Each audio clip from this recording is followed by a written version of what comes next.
Hi friends, welcome back to my channel. ఈరోజు నేను బీన్స్కాయ curry చేస్తున్నా. చాలా అంటే చాలా టేస్ట్గా ఉంటుంది. వాటికి కావాల్సిన ఇంగ్రీడియంట్స్ చూసేద్దాం రండి.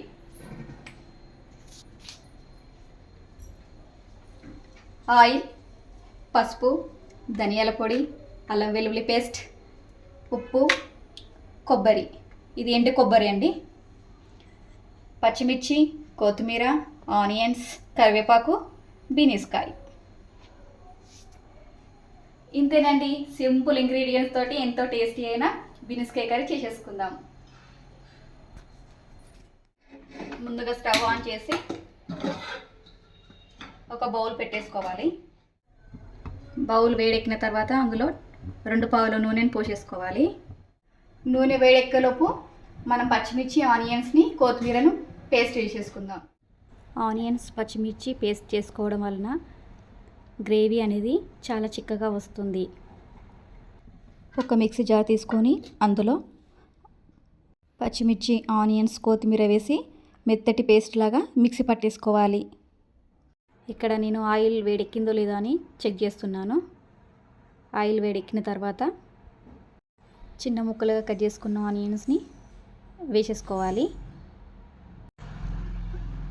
ఆనియన్స్ వేసిన తర్వాత ఇందాక మిక్సీ పట్టేసుకున్న పేస్ట్ని కూడా ఈ టైంలోనే యాడ్ చేసేసుకోవాలి. ఈ పచ్చిమిర్చి పేస్ట్ మొత్తం పచ్చివాసన పోయేంత వరకు వేపుకోవాలి. పచ్చివాసన పోయిన తర్వాత అందులో 1 టేబుల్ స్పూన్ అల్లం వెల్లుల్లి పేస్ట్ వేసేస్తున్నా. అల్లం వెల్లుల్లి పేస్ట్ 5 మినిట్స్ వేగిన తర్వాత 1 టేబుల్ స్పూన్ పసుపును వేసేసుకోవాలి. పసుపు వేగిన తర్వాత ఇందాక కట్ చేసి పెట్టేసుకున్న బీన్స్కాయ ముక్కలను వేసేస్తున్నాను. బీన్స్కాయ ముక్కలను నూనెలో బాగా కలుపుకున్న తర్వాత అందులో 1/2 టేబుల్ స్పూన్ ఉప్పును వేసేసి మూత పెట్టేసి ఒక 10 నిమిషాలు ఉడకనివ్వాలి. 10 నిమిషాలు ఉడికిన తర్వాత మూత తీసేసి ఒకసారి కలుపుకోవాలి. అందులో 1 గ్లాస్ వాటర్ను వేసేసుకోవాలి. వాటర్ వేసిన తర్వాత ఒకసారి కలిపేసి కరివేపాకును ఈ టైంలోనే యాడ్ చేసేసుకోవాలి. దీన్ని మొత్తం 10 నిమిషాలు ఉడికిన తర్వాత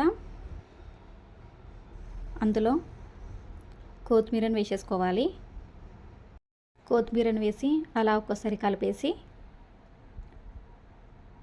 అందులో రుచికి సరిపడినంత ఉప్పును ఈ టైంలోనే యాడ్ చేసేసుకోండి.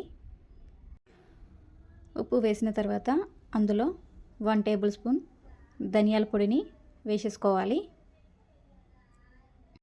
1 టేబుల్ స్పూన్ ఎండు కొబ్బరిని వేసి కలిపేసుకోవాలి. మూత పెట్టేసి ఒక 15 నిమిషాలు సిమ్లో పెట్టి ఉడికించుకోవాలి. ఇలా ఆయిల్ మొత్తం పైకి వచ్చేసినట్లయితే కర్రీ పూర్తిగా ఉడికినట్లే. ఒకసారి కలిపి మూత పెట్టేసి స్టవ్ ఆఫ్ చేసేసుకోవాలి. స్టవ్ పై నుండి దించేసుకొని ఒక సర్వింగ్ బౌల్లోకి వేసేసుకుంటే ఎంతో టేస్టీ బీన్స్కాయ కర్రీ రెడీ.